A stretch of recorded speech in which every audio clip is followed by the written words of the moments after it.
qué sentido después de presentar en la abadía? Mucha emoción, porque es verdad que yo creo que vivimos aquí hace 2 años con el espectáculo Altsasu, eh, uno de los momentos más eh, existenciales de la dramática o más potentes. Aparte tuvimos la suerte de tener la sala llena durante 3 semanas y ver que ese trabajo que hacemos fuera de lo que es el centro de Madrid, ¿no? Donde todos tenemos puesta la mirada, y en una compañía de provincias con todo lo bueno que eso significa, que llegue aquí y consiga compartir y llegar a este público, yo creo que fue para la Dramática Errante un paso adelante, ¿no? Como no como la serie, sino como esta sensación de que algo estaba funcionando, ¿no? Y para mí, no sé, he llegado aquí, de repente estaban Egoitz y María tomando el café en la esquina, entrar, y es una emoción que no sé muy bien cómo explicarla, es como que se me remueve la emoción. Sí, sí, es como una especie de regresión a lo que fue estrenar aquí a Chasu, que fue muy importante para todos y para todas, y con mucha emoción, porque venimos de hacer unas funciones preciosas. Hemos estado los últimos 2 fines de semana por Navarra, han sido unas funciones muy especiales, con el teatro lleno, con el público muy entregado, en absoluta comunión con lo que estaba sucediendo en la escena, y como dice Anne, para una compañía del País Vasco llegar a Madrid es como para las tres hermanas de Chekhov llegar a Moscú, ¿no? Entonces es muy emocionante. Yo además vivo aquí y tengo muchísimas ganas de compartir con todas mis amigas esta obra que creo que les va a encantar. La obra habla del buen morir. Cuando llegó este texto,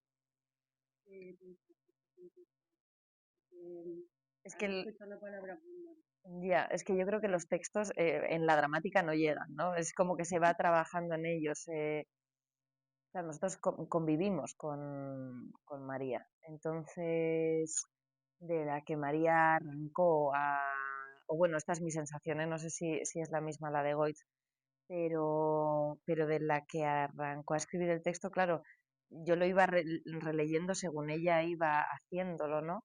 Entonces, es más una sensación de estar como que ya estaba con ella, ya estaba con ese texto, ¿no? No es de repente una aparición, o es un trabajo que está en proceso, del que formas parte desde el inicio en las conversaciones, que va cogiendo forma, y luego para mí, desde la parte de la dramática errante, es levantar este proyecto, pensar en toda la arquitectura económica de producción, el elenco, el equipo artístico, el equipo técnico, y conseguir levantar lo que desde el inicio, ¿no? Era algo que estábamos esperando, ¿no? Entonces son muchos años. Para cuando llegamos aquí, María comenzó a escribir este texto en, yo creo que era 2021, 2022, es que son muchísimos años.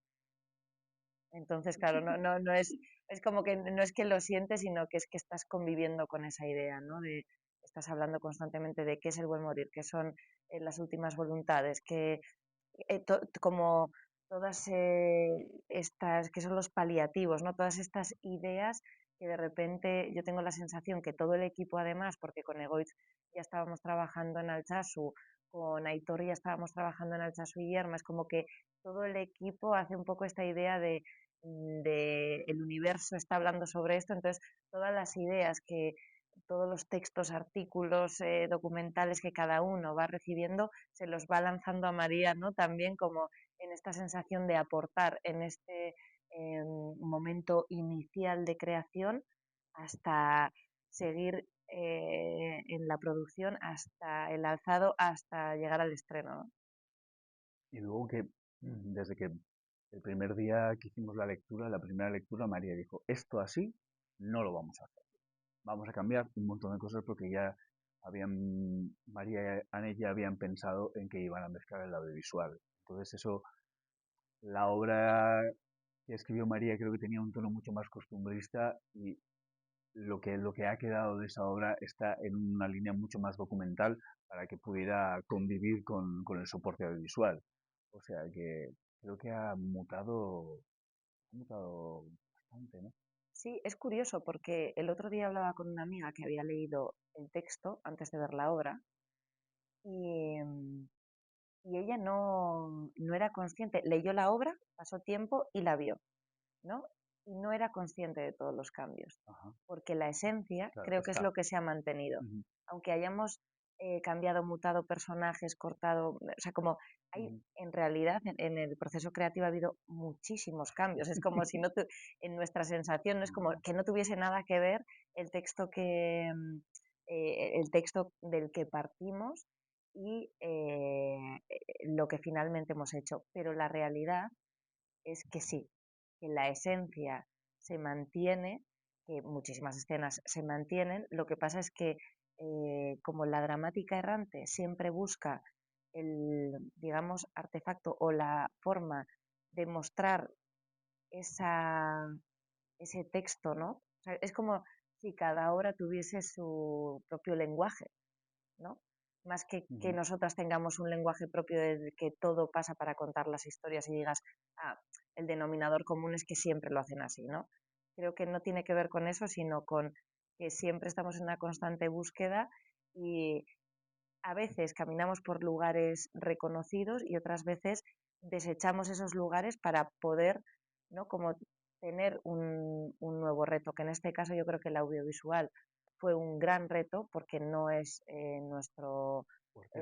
nuestro lenguaje, ¿no? Ujú, Entonces, ahí supuso yo creo que un reto fuerte y un desechar muchísimo material que se había creado durante esos 13 días que te da mucha pena, pero que para ser fiel a ese proceso que estás viviendo tienes que hacer para descartar y destilar, ¿no? Digamos, como la esencia, que es lo que sí se mantiene desde ese texto inicial. ¿Y personalmente esto es una respuesta clara del buen morir o es algo que no va a llegar a ser el buen morir? Yo creo que se plantean muchas preguntas, no sé si respuestas. Yo en mi caso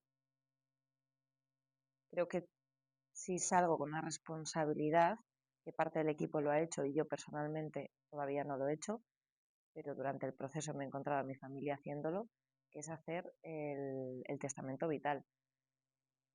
Porque sí tenemos una responsabilidad dentro de ese buen morir. Cada uno de nosotros pensamos que morirse es como, ah, no, me muero y ya está, ¿sabes? Pero morirse implica muchas cosas. Y, y sí tenemos una responsabilidad también para la gente que nos acompaña de tomar unas decisiones antes de que llegue ese momento. mm. Yo creo que también el buen morir tiene mucho que ver con el buen vivir y creo que la obra plantea una invitación para detenernos un momento y pensar cómo queremos vivir o cómo estamos viviendo. Dejarnos un poco, no dejarnos arrastrar tanto por las inercias de la vida y por los algoritmos de la vida, y detenernos y decir, así es como quiero vivir, porque eso tendrá que ver con cómo quiero morir también. Y enlazando con lo que decía Enes, si hay cosas que a nivel individual podemos hacer para que ese buen morir sea mejor, por supuesto, como por ejemplo el testamento vital, sin ninguna duda, y también hablar más sobre eso. Hay un momento de la obra en el que el padre y la hija hablan de ese testamento, que son cosas que a priori en las familias es como, no, no, no, no se puede hablar de eso, no, no, hay que hablar de eso. Abramos esos melones para naturalizarlo también, ¿no? Y para transitar las emociones que ese tipo de cosas traen. Em, el Camino de Santiago es como un peso pesado dentro de la obra. ¿Cómo ha dialogado también con la despedida, los cuidados? ¿Cómo habéis preparado el Camino de Santiago tan importante?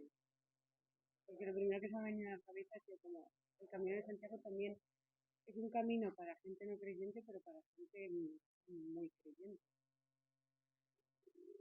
como que comparten sus sacrificios. Bueno, comparte un lugar de meditación, ¿no? El caminar tiene esta sensación como de mantra, ¿no? Y de creer, más allá de creer en un Dios o en otro, de creer en la vida, ¿no? Y de buscarle una respuesta. Creo que es una metáfora del camino de la vida, ¿no? Que utiliza María, aparte porque ella ha hecho muchas veces el Camino de Santiago, entonces había algo que le servía como de disparadero muy claro para poder explicar este camino que transitan este padre y esta hija.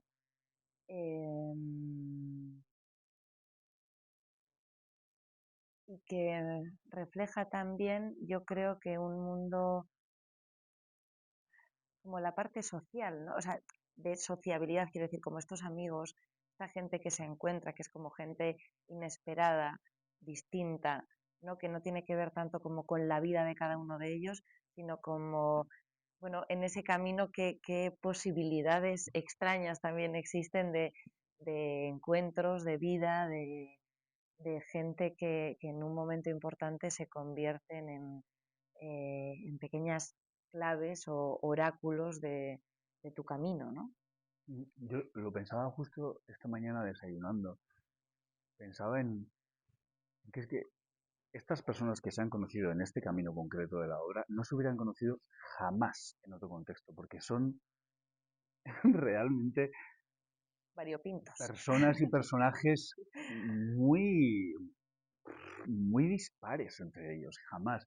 Pero de pronto se conocen en el camino y, como dice Anne, los unos hacen un poco de oráculo de otros y se enseñan pequeñas cosas, ¿no? Eso me parece muy bonito, me parece un gran milagro de la vida que esas personas se hayan conocido.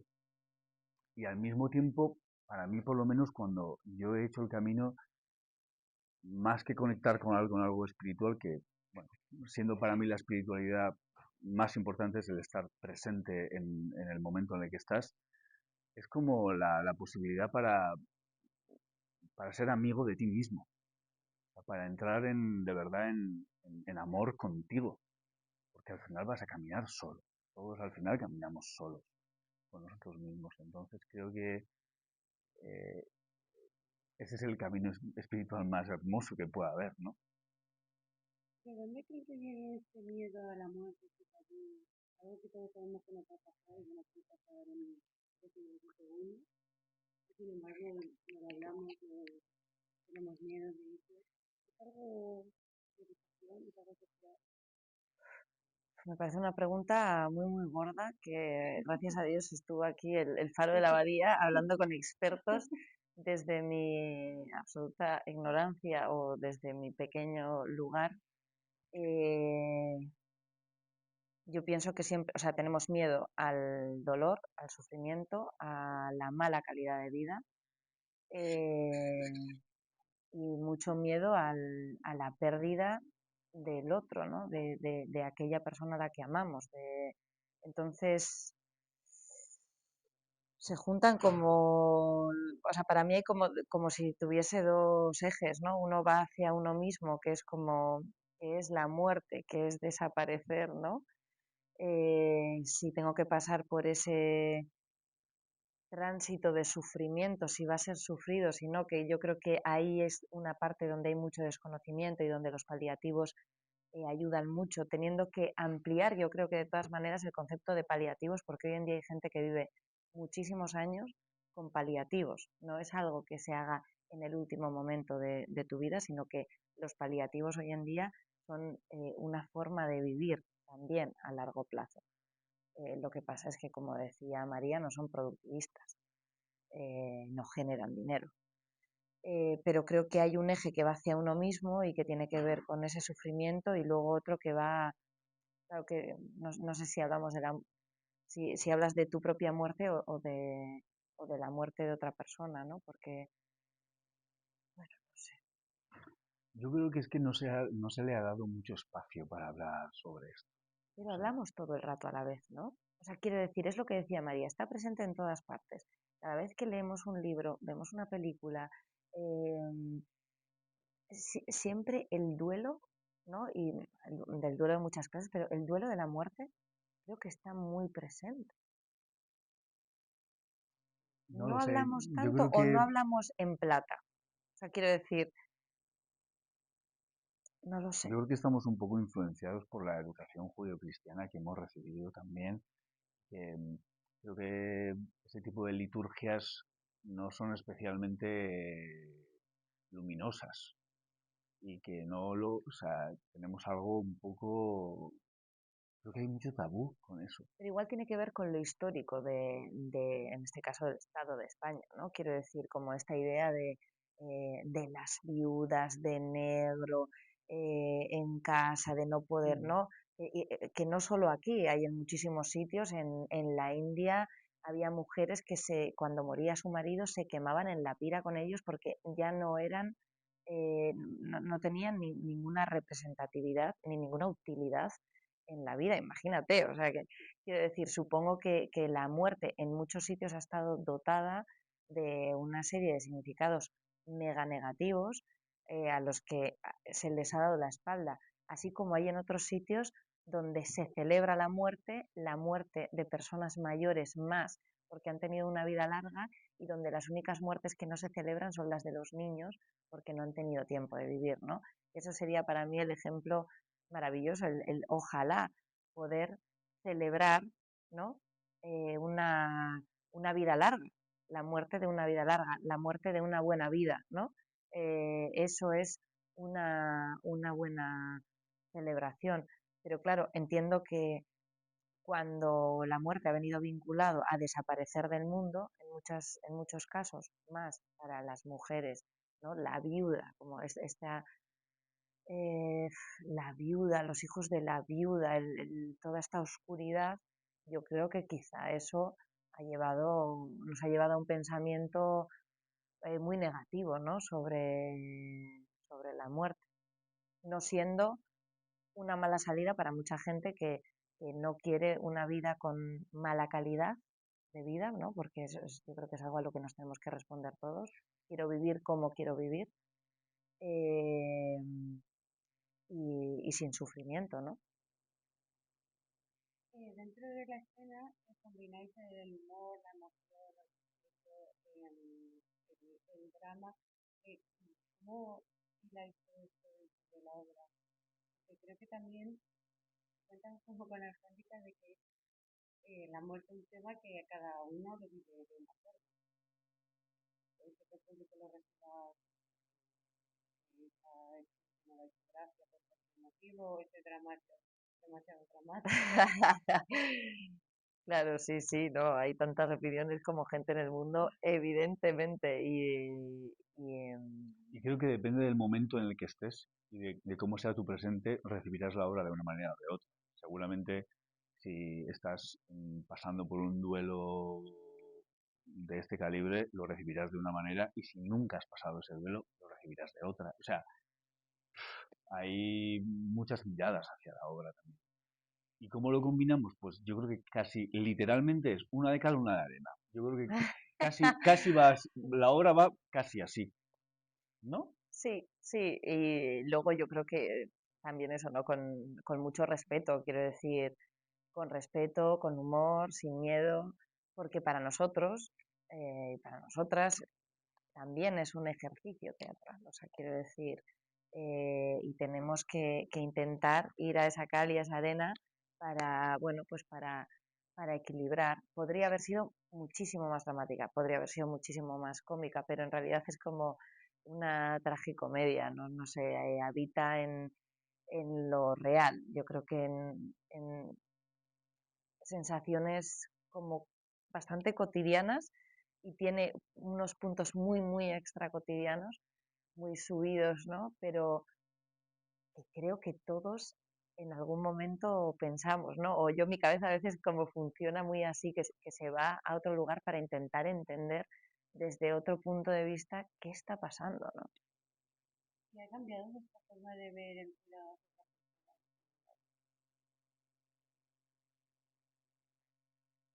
Para mí sí, pero porque aparte personalmente vivo en un proceso también de cuidado, ¿no? De cuidados, quiero decir. Aún así, o sea, creo que esta obra te puede preparar, te puede permitir hablar. Creo que el arte tiene la capacidad de adelantarte una conversación pendiente o una conversación que vas a tener y de darte algunas herramientas, pero la vida siempre va a ser más importante. Entonces, hasta que no llegues a ese momento, por mucho que hayas leído, por mucho que te hayas formado, por mucho que la vida va a prevalecer o va a presentarse de una manera que quizá no estás preparada. No sé si nunca estás preparado para algunas cosas. Lo intentamos. A través de estas cosas, ¿no? Yo creo que intentamos prepararnos, pero es difícil. A ver, yo sí, yo creo que todas las obras que hacemos en parte nos modifican de alguna manera, ¿eh? Yo creo que en particular llevo algunos años dándole vueltas a esto de lo que es una despedida, porque no, en mi vida, por mi caso concreto, no he tenido que hacer ninguna despedida dramática, pero sí que tanto la lectura como en el proceso de creación sí que lo pensé en muchas veces. Y creo que de alguna manera eso me ha transformado y me ha hecho tener como más conciencia sobre eso. Y al final la pregunta de la obra es ¿cómo quieres vivir? Es que es el final, Sí. que vuelvo a lo de ¿cómo queremos morir? No, ¿cómo queremos vivir esta vida terrenal aquí ahora, que va a ser finita? Eso me parece, hablar de no se puede hablar de la muerte sin la vida y viceversa, es que me parece que es como la gran, que la gente saldrá de aquí pensando, hostia, es que es verdad, ¿cómo queremos vivir? Hagámoslo ahora, porque luego quizá estaremos en otra parte. Y para terminar, ¿por qué el público no se puede perder? Porque no te puedes perder una experiencia así, ¿no? Se la podría perder. Yo creo que es mejor que nadie se la pierda y que realmente podamos conversar, ¿no? Porque creo que tiene una mirada personal. Cuando digo personal, hablo de personal desde la dramática, ¿no? Tiene una mirada personal y colectiva hacia algo que todos vamos a vivir, porque para morirse solo hace falta estar vivo. Y yo además de eso añadiría porque la obra es profundamente teatral y contemporánea, porque creo que hemos dado con una poética concreta que creo que funciona y y que al margen de que no te mueva ese tema, creo que vas a ver teatro.